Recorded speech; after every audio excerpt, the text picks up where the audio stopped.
नमस्कार, आप देख रहे हैं उत्तर प्रदेश टाइम्स और मैं हूं आपके साथ ज्योति यादव। आइए 7 बजे की 7 बड़ी खबर पर एक नजर डालते हैं।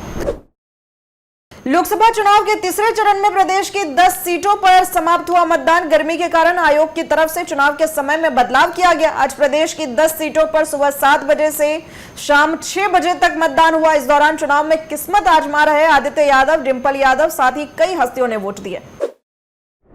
तीसरे चरण में मतदान के दौरान कई छिटपुट घटनाएं देखी। मैनपुरी में भाजपा और सपा कार्यकर्ता आपस में भिड़े, जमकर पथराव हुआ। इसके साथ ही मैनपुरी लोकसभा क्षेत्र में विवाद के बाद बीजेपी कार्यकर्ताओं ने समाजवादी पार्टी का बस्ता फेंका। वहीं संभल में सपा प्रत्याशी और पुलिस में नोकझोंक हुई, जिसके बाद पूर्व जिला अध्यक्ष को हिरासत में लिया गया। मतदान के बीच यूपी के फिरोजाबाद संसदीय क्षेत्र से एक बीएलओ को हिरासत में लिया गया। आरोप है कि फिरोजाबाद के नगला घानी गांव में बूथ संख्या 347 के पास वो सपा के बस्ते पर बैठकर पर्ची बांट रहा था।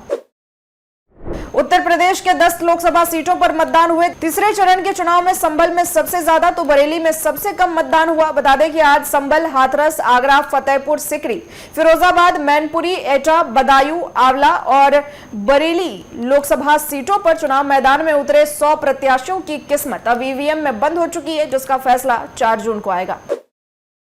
समाजवादी पार्टी के प्रमुख एवं कन्नौज लोकसभा सीट से प्रत्याशी अखिलेश यादव ने सैफई में मीडिया से बात करते हुए कहा, हमें उम्मीद है कि चुनाव आयोग जो शिकायतें आ रही है उस पर कार्रवाई करेगा। कई जगहों पर सुनने में आ रहा है कि बीजेपी के कार्यकर्ता नेता बूथ पर कब्जा करना चाहते हैं। मैंने यहां एक अधिकारी को देखा जो लोगों को गाली दे रहा था। मैं मतदाताओं से बड़ी संख्या में मतदान करने और इस सरकार को हटाने की अपील करूंगा।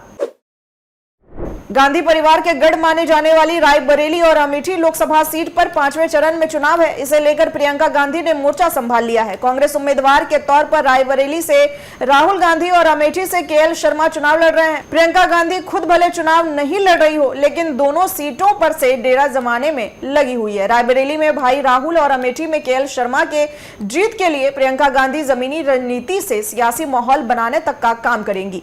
संगठन और बूथ कमेटी की बैठक के साथ साथ नुक्कड़ सभा और घर घर दस्तक देने की प्लानिंग बना रही है।